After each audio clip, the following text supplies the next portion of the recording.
शिवमाद्वितीयं भस्मावलितं शशिशोभ्रवर्णं पद्मासनस्थं सुखदं मुनीन्द्रं वाकायचित्तैः सततं भजेऽहम्। गुरुर्ब्रह्मा गुरुर्विष्णु गुरुर्देवो महेश्वरः गुरु साक्षात् परं ब्रह्म तस्मै श्रीगुरुवे नमः। ध्यानमूलं गुरुर्मूर्ति पूजामूलं गुरुपदं मंत्रमूलं गुरुर्वाक्यं मोक्षमूलं गुरुकृपा। ओम नमः चंडिकाय ओम।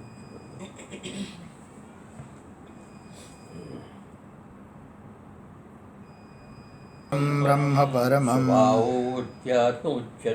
स्वभावोऽध्यात्ममुच्यते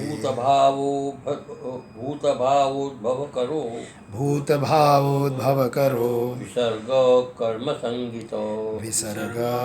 संगीत अधिभूतं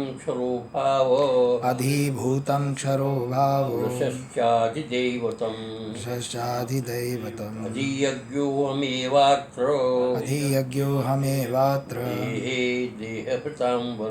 देहे देहभृताम्बर अन्तकाले च मामेव स्मरणमुक्त्वा कलेवरम् यः प्रयाति समद्भावम् याति नात्यत्र संशय यं यं वापि स्मरन् भावम् त्यजत्यन्ते कलेवरम् तं तमेवेति कौन्तेय सदा तद्भावभावितः तस्मात् सर्वेषु कालेषु मामनुस्मरयुध्य च मय्यर्पितमनो बुद्धि मामे वैश्यसि संशय।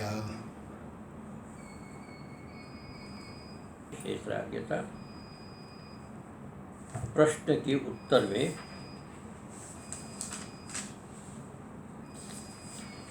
ये था अक्षरम परमं ब्रह्म स्वभावोच्यते भूत भावोद्भव करो विसर्ग कर्म संगीत।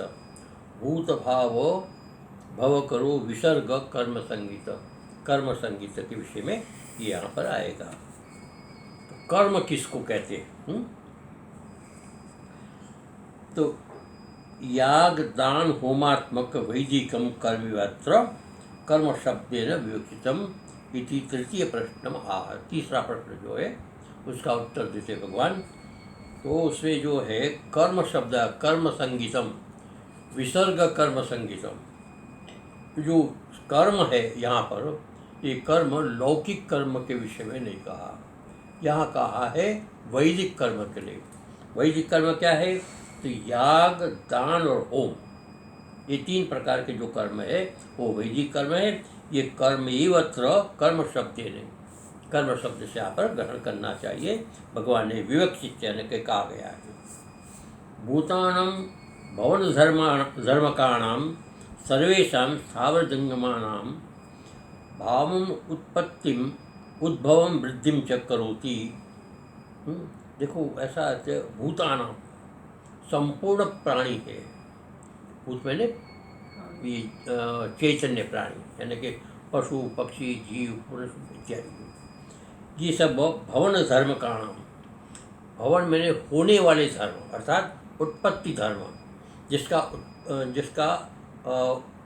जो उत्पन्न होते हैं, जो पैदा होते हैं, इस प्रकार के धर्म वाले है। सर्वेशा इन सबका स्थावर जंगम नाम, स्थावर और जंगम जो भी उत्पत्तिशील है, अर्थात संसार में प्रत्येक पदार्थ उत्पन्न होता है, प्रत्येक वस्तु उत्पन्न होती है, प्रत्येक व्यक्ति उत्पन्न होता है, इस सब के विषय में कहते हैं वो भावम। भाव है, भाव का मतलब है उत्पत्ति, समुत्पत्ति। उत्पत्ति मैंने पैदा होते हैं, और उद्भवम, उद्भव मैंने वृद्धि होती है। भव मैंने उत्पत्ति और उद्भव मैंने वृद्धि। भव मैंने उत्पत्ति, मैंने भव मैंने होने वाला, भवती थी भव, भवंती थी भव। और उद्भव मैंने वृद्धि, ऊपर उठना, भव मैंने होना, यानी विकसित होना अर्थात वृद्धि को प्राप्त होना, ये जो है करोति करता है। जो करता है वह विसर्ग, ये विसर्ग, विसर्ग किसको कहते हैं? तो त्याग को कहते हैं। विसर्ग होता है ना, विसर्ग मैंने त्याग का अर्थ है विसर्ग। तत् शास्त्र विहितो त्याग, उन शास्त्रों में, जिस शास्त्र में जो विषय आया है, वो विषय के अंदर जो कर्म आया है वहाँ पर त्याग शब्द है, अर्थात उसका त्याग। और त्याग किससे होता है? तो 3 प्रकार का त्याग होता है। तो एक याग से त्याग होता है, एक दान से त्याग होता है, और एक होम से त्याग होता है। अच्छा, हम यज्ञ करते हैं, उसमें क्या करते हैं? स्वाहा करते हैं, त्याग करते हैं। हम त्याग करते हैं तो हम 3 प्रकार का त्याग होता है, 3 प्रकार से हाथ से त्याग करते हैं ना। तो जब देवताओं को देते हैं तो ऐसे देते हैं, किसी मनुष्य को देते हैं तो ऐसे देते हैं, और पितर को देते हैं तो उल्टा ऐसे देते हैं। समझे? आपने कभी तर्पण करते देखा? जी जी। तो ऐसे देते हैं। तो 3 प्रकार से वैसे यूँ करते हैं। तो ये जो है त्याग है। तो तीनों के शब्द अलग है। देवताओं के लिए अलग शब्द है, और जैसे स्वाहा है देवताओं के लिए, उसी प्रकार से वसटकार है, देवताओं के लिए वसटकार है। इसी प्रकार से मनुष्य के लिए दान शब्द है, और जिससे जो विशेष देवता है, पितरादि देवता, उसके लिए स्वाहा वसटकार है इत्यादि। तो ये जो 3 शब्द है, ये कर्म संगीत, इसका नाम कर्म है। याग, दान और होम, ये 3 प्रकार का वैसे वो त्याग है, वो कर्म संगीत, इसको हम कर्म कहते हैं। यहाँ पर कहा है भूत भाव भव करो विसर्ग कर्म संगीत। भूत मैंने प्राणी मात्र, उसका भव मैंने उत्पन्न होना, उद्भव मैंने वृद्धि करना एक, और इसका विसर्ग मैंने उसका त्याग, ये कर्म है, ये कर्म है ना। तो ये कर्म है 3 प्रकार के, यज्ञ, याग, दान और होम। कर्म शब्देनोक्त इति यावत, ये कर्म शब्द से यहाँ पर कहा गया है, संगीत में कहा गया है। तत्र देवतोद्देश्य द्रव्य त्यागो याग, देवता को उद्देश्य करके जो त्याग किया जाता है उसको याग कहते हैं। जैसे हम हवन कहते हैं ना, तो इसको वैदिक भाषा में याग कहते हैं। तो याग देवताओं को उद्देश्य करके वहाँ पर आहुति दी जाती है, तो इसको कहते हैं याग। द्रव्य त्याग, द्रव्य क्या होता है? पुरोडाश। द्रव्य क्या होता है? हव्य सामग्री, विविध प्रकार के पदार्थ जो हम देते हैं, वो द्रव्य, वो द्रव्य से याग कहलाता है। उत्तिष्ठत होमो, फिर खड़ा हो करके होम करते हैं। जैसे हम पूर्णाहुति करते हैं ना, तो खड़े होकर करते, तो स्वाहा होम करते। तो ये जो है ना होम कहता है। उत्तिष्ठ होमो वसटकार प्रयोगांत, वसटकार का प्रयोग नहीं हो जाता है, तब तक खड़े हो करके हम जो देते हैं आहुति, उसको होम कहते हैं। स एव उपविष्ट होम, हाँ, स एव उपविष्ट, इसको होम कहते हैं। उपविष्ट बैठने तक, जब आहुति देकर जब बैठ जाता है तो उसको होम कहते हैं। स्वाहाकार प्रयोगांत, नीचे बैठ कर पर स्वाहा स्वाहा करके हम आहुति देते हैं। ठीक है, इस प्रकार से आहुति। आसेचन पर्यंत, जब तक सेचन नहीं हो जाता है तब तक इस प्रकार का ये होम होता है। इसको अब दान शब्द जो है ना, उसके विषय में बताया है कि दान किसको कहते हैं। परसत्वापत्ति पर्यंतम, एक संस्कृत में भी उक्ति है, ससत्व निवृत्ति पूर्वकम परसत्व उत्पादनम दानम। ऐसे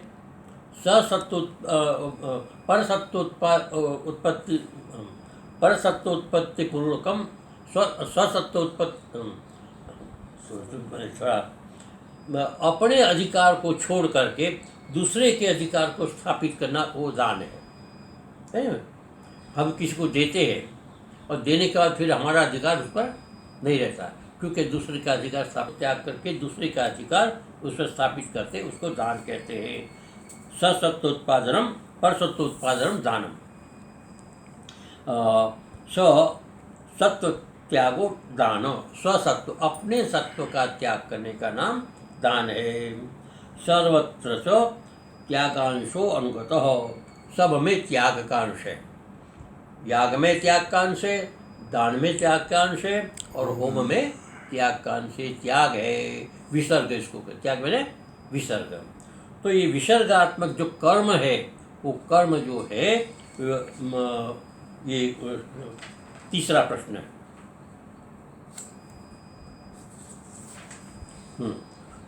विसर्ग कर्म संगीत। अक्षरम परम ब्रह्म एक, स्वभाव अध्यात्म से दो, भूत भाव होकर विसर्ग कर्म संगीत। ये जो है कर्म क्या है, प्रश्न था इसमें अर्जुन का। किम कर्म किम अध्यात्मम किम तद ब्रह्म किम अध्यात्मम किम कर्म पुरुषोत्तम। कर्म क्या है, तो कहते हैं विसर्ग जो है ना, वो त्याग जो है वो कर्म है। त्याग किस प्रकार से, तो यज्ञ होम के द्वारा, यज्ञ के याग के द्वारा, होम के द्वारा, दान के द्वारा, ये जो त्याग है वो कर्म है समझिए। मतलब इन तीन न करने वाला अकर्मी होगा। हाँ, यज्ञोदानम तपस्यैव पावनानि मनीषिणाम्। अच्छा, तथा च भूत भावोद्भव कर्तव्य। भूत भावोद्भव क्या है, तो अग्नो प्राप्त आहुति। जब अग्नि में हम आहुति देते हैं तो आहुति क्या होता है, सम्यक यागादि उपतिष्ठते, उससे सम्यक अच्छी तरह से आदित्य में उपतिष्ठते, आदित्य की तरफ जाती। जब हम आहुति देते हैं तो आहुति से निकलने वाला जो धुआं है, जो निकलने वाली सुगंधी है, जो निकलने वाला द्रव्य कहाँ जाता है, आदित्य के ऊपर की तरफ जाता है, ऊपर की तरफ जाता है। और आदित्य जायते वृष्टि, आदित्य से वहाँ बादल बनता है, बादल से वृष्टि होती है, और वृष्टि अन्न, वृष्टि से अन्न होता है, और ततः प्रजा, अन्न से प्रजा उत्पन्न होती है ना। तो ये जो है क्रम इस प्रकार का बताया गया है। इसी स्मृति है, स्मृति में भी कहा गया ये कर्म है। मतलब ये कर्म, कर्म क्या है कि सृष्टि की उत्पत्ति, सृष्टि की उत्पत्ति जो है कर्म है। तो अग्नि में आहुति देते, आहुति सूर्य की तरफ जाती है, वहाँ से बादल बनते हैं, बादल से वृष्टि होती है, वृष्टि से प्रजा होता है, ये बताया है। देवाय के आहुति होते उत्क्रमतः, वेद में भी कहा है कि वे दो प्रकार की जो आहुति हम देते हैं वो उत्क्रमतः मेरे ऊपर की तरफ जाती है, सूर्य की तरफ जाती है, ये बताया। संप्रति अग्रिम प्रश्नत्रय सूत्रम आह। अब आगे जो तीन प्रश्न थे उसका उत्तर देने के लिए भगवान यहाँ पर प्रयास करते हैं। क्या तीन प्रश्न है, अधियज्ञ कथम कोत्र देहेस्मिन् मधुसूदन, प्रयाण काले कथम गेयोसि नेतात्मभि यदि। ये इसके लिए बताते। अधिभूतम क्षरो भाव पुरुषास्ति दैवतम, अधियज्ञो हमेवात्र देहे देवतांबर। तो यहाँ पर क्षरो भाव अधिभूतम, क्षर भाव जो है वो अधिभूत है। क्षर किसको कहते हैं, क्षरति इति क्षर, विनाशी, जो निरंतर विनाश के तरफ जाए उसको क्षर कहते हैं। अब और संसार का प्रत्येक पदार्थ जो है अपने आप में क्षर भाव को प्राप्त होता है। जैसे हमें पता नहीं चलता, लेकिन नित्य प्रति जो है वस्तु का ह्रास होता है। उत्पत्ति होने के बाद बढ़ती है और बढ़ने के बाद धीरे धीरे ह्रास की तरफ। ये वस्तु बन गई है, अब बन गई है तो कालांतर में इसका विनाश होगा। अब विनाश चल रहा है, हमें पता नहीं चलता, धीरे धीरे धीरे धीरे एक एक कण, मतलब पता नहीं चला, इतनी सूक्ष्मता से विनाश को प्राप्त, पता नहीं चलता विनाश को प्राप्त हो रहा है। तो इस प्रकार से क्षरति क्षरो विनाशी भाव, यत्किंचित जनिमत, जो कुछ भी जनिमत है यानी उत्पन्न होने वाला है, वे सब कुछ विनाशी है। भूतम प्राणी जातम है, प्राणी जात चाहे मनुष्य है या जड़ है, पशु पक्षी है, जीव है या जड़ है, वो सब के सब प्राणी जात जो है विनाशम। इस प्राणी जात जो विनाशी है उसको अधिकृत करते भवती, जो रहता है उसको अधिभूत कहते हैं। उसको अधिकृत करके रहता है उसको अधिभूत कहते हैं। जो उसके अंदर रहता है वो अधिभूत कहलाता है। अर्थात एक प्राणी जात जो विनाशी है उसके अंदर जो रहने वाला तत्व है उसको अधिभूत कहते हैं, यह अधिभूत कहलाता है। ठीक है। पुरुषो, पुरुष की पुरुष से सा अधिदेवतम, तो पुरुष जो क्या है, अधिदेवत क्या है, तो कहते पुरुष अधिदेवत है। पुरुष मैंने पुरुष मैंने हिरण्य गर्भ, यहाँ पर पुरुष का शब्द हिरण्य गर्भ है। पुरुष हो हिरण्य गर्भ, ये जो अधिदैवत है वो पुरुष है, हिरण्य गर्भ है। समष्टि लिंगात्मक, दो प्रकार के, एक समष्टि होता है एक व्यष्टि होता है। व्यष्टि अलग अलग व्यक्ति के रूप में होता है और समष्टि समूह के रूप में एक होता है, एक शब्द से कहा जाता है। तो ये जो हिरण्य गर्भ है संपूर्ण ब्रह्मांड में जितने भी पद पदार्थ है उसका समूह है हिरण्य गर्भ, इसको कहते हैं समष्टि। तो वो समष्टि है। समष्टि लिंगात्मा व्यष्टि सर्वकरणानुग्रह को, व्यष्टि के सब प्रकार के जो करण है उस अनुग्राहक है, अर्थात उसको पुष्ट करने वाला। ये हिरण्यगर्भ जो है जितने भी व्यक्ति है, व्यष्टि है, उस व्यष्टि के अंदर जो करण है, जो इंद्रियां हैं, जो मूलभूत कारण है, उस कारण को अनुग्रह करने वाला, मैंने उसको पुष्ट करने वाला है। कैसे? तो आत्मैवैदम अग्र आसीत, आत्मा ही अग्र मैंने प्रथम पूर्व में था। पुरुष विदः, वो पुरुष था। कौन था अग्र में? पुरुष था। और पुरुष ने ही समझो के सृष्टि का उत्क्रम किया। इत्युत्क्रम्य यत् पूर्वस्मात् सर्वस्मात् सर्वान् पाप्मानम् औषत तस्मात् पुरुषः। इसको पुरुष क्यों कहा है? तो कहते यह यत् पूर्वस्मात्, इस सृष्टि से पूर्व में जो कुछ भी नहीं था संसार में, उससे पहले वो था।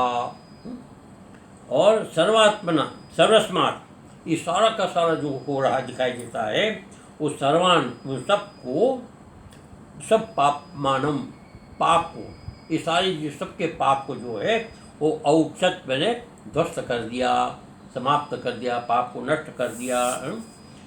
करने से वो पुरुष कहलाया।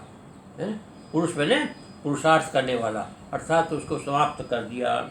इत्यादि श्रुति प्रतिपादित। तो इस प्रकार से श्रुति ने इसका प्रतिपादित किया है। अब यहाँ पर एक बात बताने की है कि जो हिरण्यगर्भ है समष्टि पुरुष है ना? हाँ, समष्टि, समष्टि लिंग शरीर है इसको। समष्टि लिंग शरीर रूप हिरण्यगर्भ पुरुष वो क्या करता है कि व्यस्त, पहले इसमें आगे आएगा, इसमें बताता हूँ। स वही शरीरी प्रथम, वो जो पुरुष है वो सबसे पहले प्रथम शरीर उसका, उसको कहते हैं हिरण्यगर्भ कारण शरीर। हिरण्यगर्भ कारण, सब का मूल कारण। उस कारण के बाद फिर समझो कि अविद्या और सूक्ष्म शरीर, स्थूल शरीर, उसके बाद बनता है। तो स वही शरीर प्रथम, स वही पुरुष उच्यते, उसी को पुरुष कहते हैं, आदि पुरुष है। आदिकर्ता, संसार का आदिकर्ता। आदिकर्ता में स ऐक्षत एको हम बहुश्याम, उसने इच्छा की मैं एक से अनेक हो, यह आदिकर्ता है। ब्रह्माग्रे समवर्तत, ब्रह्म एव अग्रे समवर्तत, ब्रह्म ही आगे था और उसी से सारी सृष्टि उत्पन्न हुई है। इत्यादि इत्यादि स्मृत्या च प्रतिपादित। इस स्मृति से भी प्रतिपादित होता है कि वो पुरुष जो है हिरण्यगर्भ है। अधिदेवतम देवतान आदित्यादीन अधिकृत्य। अधिदेवत क्यों कहते हैं? कि देवताओं को अधिकृत करके निवास करता, अर्थात देवताओं में रहता है, आधार बनाता है? देवताओं का आधार बनाता है, देवताओं को आधार बना कर रहता है। क्योंकि निवास करने का हिरण्यगर्भ कोई पुरुष का जीव होगा या आत्मा होगा, ये स्वतंत्र नहीं रह सका, किसी न किसी आश्रय को लेकर रहेगा। तो यहाँ पर जो हिरण्यगर्भ जो है वो देवताओं को अधिकृत करके रहता है, अर्थात आदित्यादि देवताओं में रहता है। और देवता जो है देवतानी आदित्यादि अधिकृत, आदित्यादि देवता। और वो क्या करते देवता? चक्षुरादि करणानि अनुग्रहणती। अब ये देवता क्या करते आदित्यादि? तो चक्षुरादि देवताओं को उपकृत करता है, अनुग्रहित करता है। कैसे? तो ऐसे कि ये जो जितने भी देवता है वो अलग अलग इंद्रियों का अधिष्ठात्री देव है, और वो उन इंद्रियों के अंदर निवास करते हैं। तो ये एक लिस्ट बनाई है इसमें। तो चक्षु जो है उसका अधिष्ठात्री देवता सूर्य है, घ्राण है उसका अधिष्ठात्री देवता अश्विनी है, श्रोत्र है उसका अधिष्ठात्री देवता दिशा है। क्या है? दिशा दिक है। जिह्वा उसका अधिष्ठात्री देवता वरुण है।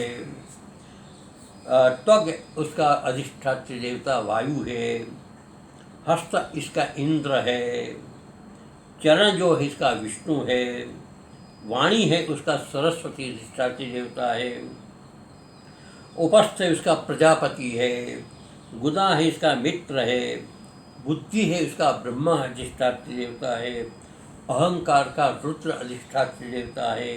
मन का चंद्रमा है और चित्त का क्षेत्रज्ञ है। इस प्रकार से अलग अलग देवता जो है अलग अलग इंद्रियों के अधिष्ठात्री देवता है। और वो पुरुष की प्रेरणा से ये जो है इंद्र सूर्य आदि आदित्यादि देवता जो है इंद्रियों को पुष्ट करते हैं, इंद्रियों को प्रेरित करते हैं, अर्थात इंद्रियों को बल देते, उसके मूल कारण बनते हैं। तो इस प्रकार से करणानि अनुग्रहता है। इस प्रकार से जो चक्षुरादि जो करण है उस करण को अनुग्रहित करते हैं। अधियज्ञ सर्वज्ञ अधिष्ठाता। यज्ञ क्या है? अभी अधिदेवित हो गया ना, अधिभूत हो गया, अधियज्ञ। अब आगे आता है अधियज्ञ। तो अधियज्ञ क्या है? तो अधियज्ञ सर्वज्ञ अधिष्ठाता, संपूर्ण यज्ञों का अधिष्ठाता। संपूर्ण यज्ञों का अधिष्ठाता मैंने स्वामी, संपूर्ण यज्ञों का स्वामी, शासन करने वाला। इस प्रकार से सर्वयज्ञ फलदायक, जितने भी जिस प्रकार के यज्ञ होते हैं उन सब यज्ञों का फल को देने वाला। अब यज्ञ का कोई अंत नहीं है, ये भी इसमें भी आएगा। सर्वयज्ञाभिमानिनी विष्णुआख्या देवता। और वो कौन है यज्ञ? तो कहते संपूर्ण यज्ञों के अभिमानी देवता जो है वो विष्णु नाम का देवता है। विष्णु जो है संपूर्ण देवताओं का अधिष्ठात्री देवता है। ठीक है। तो अब यज्ञ जो है अज्ञो वे विष्णु इसमें आया है। यज्ञो विष्णु, यज्ञ विष्णु है। स्वामी जी अभिमानी क्यों लगाते हैं? अभिमानी का मतलब होता क्या है? आश्रय देने वाला, आश्रय। क्या बार पढ़ते हैं कि कहीं देखो एक आता है ना कि बिना समझो के अहं से वस्तु में वो नहीं आता, चैतन्यता नहीं आती, उसका संबंध नहीं बनता। इसलिए यहाँ पर अहंकार, अहंकार का मतलब ये नहीं, अभिमान नहीं है, नेगेटिव में नहीं है, नहीं नेगेटिव नहीं। अच्छा। अब यज्ञ जो है वो समझने की बात है। यज्ञो विष्णु का अर्थ जो है कि संपूर्ण संसार के अंदर यज्ञ के अतिरिक्त और कुछ भी नहीं है। हम देखते हैं तो हमारा यज्ञ है, समझे महाराज। जी। हम देखते हैं वो हमारा यज्ञ है, देखने वाली आँख है, विषय जो है वो इस प्रकार का वो क्या उसको कहते हैं आहुति सामग्री। अग्नि है, और हमारी दृष्टि उसके अंदर पड़ती है तो इसके आहुति हो जाती है, हमारी दृष्टि की आहुति पड़ती है तो यज्ञ होता है। हम सुनते हैं, हमारा कान जो है उसके वृत्ति निकलती है, शब्द तक जाती है। तो हर वस्तु तीन चीज़ होती है उसके अंदर, एक तो होता, एक होता हव्य, और एक होता हविष्य, हविष्य नहीं अग्नि। अग्नि। तीन चीज़ होती है यज्ञ, किसी भी यज्ञ में देखो तीन चीज़ होती है। एक होता है यज्ञ करने वाला, एक होता है यज्ञ, और एक होता है जिसके लिए यज्ञ करता है, जिसमें यज्ञ करता है मतलब अग्नि। तीन चीज़ होते हैं। तो प्रत्येक पदार्थ के अंदर हम क्रिया करते हैं, उसमें तीन चीज़ होती है। हमारा हाथ है, यज्ञ करने वाला है, हमने पकड़ना जो है यज्ञ हो गया, है ना। और जिसको पकड़ा है वो अग्नि हो गई, यज्ञ हो गया, है ना। तो हमारी प्रत्येक चेष्टा, यानी कि पृथ्वी के अंदर जो भी जड़ या चेतन जो कुछ भी क्रिया करता है वो सारा का सारा यज्ञ कहलाता है। इसलिए कहते हैं यज्ञो वही विष्णु। यज्ञ क्या है? विष्णु। और विष्णु क्या है? व्याप्तत्वात्। विष्णु व्याप्त होने के कारण यज्ञ कहलाता है। तो इस प्रकार से ये विष्णु की व्यापकता के विषय में बताया है। जिस प्रकार के विष्णु व्यापक है वही समझो कि यज्ञ जो है वो व्यापक है। समझा? यज्ञो व विष्णु इसी श्रुति में भी इस प्रकार का व्याख्यान है। सच विष्णु अजिज्ञो हम, वो विष्णु अजिज्ञ है कौन? यज्ञ कौन है? तो भगवान कहते हैं अहम, मैं हूँ। मैं कौन? तो कहते वासुदेव एव, केवल वासुदेव यज्ञ। वसति थी वासु, संपूर्ण जगत के अंदर वास करता है, वही एकमात्र चराचर में व्याप्त होता है। वसुदेव ही वासुदेव एव, मद भिन्न न मद भिन्न कश्चित, मेरे से भिन्न कोई विष्णु या यज्ञ नहीं है। मैं ही विष्णु हूँ और मैं ही यज्ञ हूँ। अतएव परब्रह्मण, परब्रह्म मैंने जो निर्गुण ब्रह्म है, जिसमें किसी प्रकार का कोई भेद नहीं है ना, कोई उपाधि नहीं है, ऐसा शुद्ध ब्रह्म जो है सकाशात, उसके साथ अत्यंत भेदेन, अत्यंत अभेदेन, उसके साथ अभेद भाव से मैं रहता हूँ। अर्थात मेरा उनके साथ अभिन्न भाव है, अभेद भाव है, अत्यंता भाव। हाँ, प्रतिपत्तव्य, ये इसको समझना चाहिए। इति कथम इति व्याख्यातम, ये कथम शब्द आया था ना उसमें, तो इसकी व्याख्या वैसे यहाँ पर की गई है। सच अत्र अस्मिन् मनुष्य देहे यज्ञ रूपेण वर्तते, ये जो है मनुष्य के अंदर यज्ञ रूप में यज्ञ वासुदेव रहता है। कौन रहता है? वासुदेव रहता है। वासुदेव क्या है? आत्मा है। आत्मा जो है वो वासुदेव के रूप में, मनुष्य के रूप में रहता है। अब बुद्धि आदि तद व्यतिरिक्त, पहले एक प्रश्न आया था, क्या ये यज्ञ जो है विष्णु जो है वो बुद्धि से अतिरिक्त है या बुद्धि ही है या बुद्धि से भिन्न कोई है? तो यहाँ कहते हैं कि बुद्धि व्यतिरिक्त, ये बुद्धि से अंतर है। इंद्रियाणि पराण्य इंद्रिय भी परम मनस्तु परा बुद्धि यो परस्तु स, वो जो बुद्धि से परे है वो उसको यज्ञ कहते हैं। ये यहाँ पर विष्णु रूपत्वात्, विष्णु रूप होने से। एतेन न किम एतेन किम अस्मिन् देहे ततो बहिर्वा, एक भी संदेश था, क्या वो शरीर में रहता है क्या बाहर रहता है? तो फिर इस संदेह का भी निवारण हो गया। देहे चेत को अत्र बुद्ध्यादि तद्व्यतिरिक्तो वा इति संदेहो निरस्ते, संदेह का निवारण हो गया। अर्थात बुद्धि से परे है, अर्थात बुद्धि में भी है लेकिन बुद्धि से भी परे है। मनुष्य देहे च यज्ञसावस्थानम यज्ञस्व मनुष्य देह निवर्तन, और मनुष्य देह में यज्ञ अवस्थान, जो यज्ञ है वो मनुष्य देह में रहता है। और मनुष्य देह में न रहे तो वो जो यज्ञ है वो हो नहीं सकता है। और मनुष्य देह में यज्ञ न रहे तो शरीर कुछ काम नहीं कर सकता, यज्ञ नहीं कर सकता है। तो परस्पर का आश्रय है। यज्ञ के लिए मनुष्य का शरीर चाहिए और मनुष्य को अपने यज्ञ करने के लिए यज्ञ की आवश्यकता, विष्णु की आवश्यकता है। इसलिए कहते हैं मनुष्य देह यज्ञ से अवस्थानम यज्ञ से मनुष्य देह निवर्तत्वात्, क्योंकि यज्ञ का निवर्तन यानी कि यज्ञ का व्यवहार ये मनुष्य शरीर से ही होता है। पुरुषो वही यज्ञ, पुरुष है वो परमात्मा ही यज्ञ है, विष्णु ही यज्ञ है, पुरुषो वही यज्ञ। पुरुषस्तेन यज्ञो, और तेन उस पुरुष से ही यज्ञ होता है। यद एनम पुरुषस्तनुते, और इस यज्ञ को पुरुष ही विस्तार देता है। इस यज्ञ को बढ़ाता कौन है? तो पुरुष ही बढ़ाता है। निरंतर एक सृष्टि के बाद दूसरी, दूसरी बाद सृष्टि, चौथी सृष्टि का विस्तार करता जाता है। तो जितना भी विस्तार हो रहा है वो यज्ञ का विस्तार है और वो पुरुष ही करता है। अच्छा, क्या जीव के बिना कोई सृष्टि का विस्तार कर सकता है? सृष्टि किसने बनाई? भगवान ने बनाई, ईश्वर ने बनाई, यज्ञ पुरुष ने बनाई। और ये जो सृष्टि हम बनाते हैं वो कौन बनाता है? हमारा जीवात्मा बनाता, आत्मा बनाता है, अंदर यज्ञ पुरुष बैठा हुआ बनाता है। तो सृष्टि जो है उसका निर्माण, यज्ञ रूप में निर्माण केवल और केवल जीव ही करता है, शरीर के माध्यम से करता है। इति श्रुते हैं, ये बात बताई। इति देहभृताम वर, जितने भी देह धारण करने वाले हैं उसमें सर्वश्रेष्ठ यदि कोई हो तो अर्जुन को कहते भगवान कि तुम ही हो। भगवान क्या कहते हैं अर्जुन को?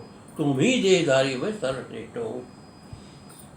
देहभृताम वरम सर्व प्राणी नाम श्रेष्ठ हो, संपूर्ण प्राणियों में तुम श्रेष्ठ हो। क्यों? कि संबोधन, इस प्रकार का संबोधन करते हुए प्रतिक्षणम, निरंतर। देखो एक बात है, जब कभी निरंतर अर्जुन जो है भगवान का स्मरण करता रहता है। जब कभी मुसीबत में आता है तो, मुसीबत में नहीं होता है तो उनका एकमात्र आश्रय भगवान है। लेकिन वर्तमान में युद्ध के क्षेत्र में भगवान से उपदेश ग्रहण कर रहा है तो उसका युद्ध का विस्मरण हो गया और केवल भगवान का ही उसको स्मरण है। इसलिए कहते मत संभाषणा, मेरे संभाषण से कृतकृत्य, तुम सब प्रकार के कर्म कर चुके हो अर्थात पूर्ण काम हो गए हो, कृतकृत्य तम एतद बोध योग्य, तुम इस ज्ञान के योग्य हो, ये प्रमाणित होता है। ऐसी थी प्रोत्साहन, इसका प्रोत्साहन करने के लिए अर्जुन को भगवान जो है इस प्रकार का प्रोत्साहन करता है।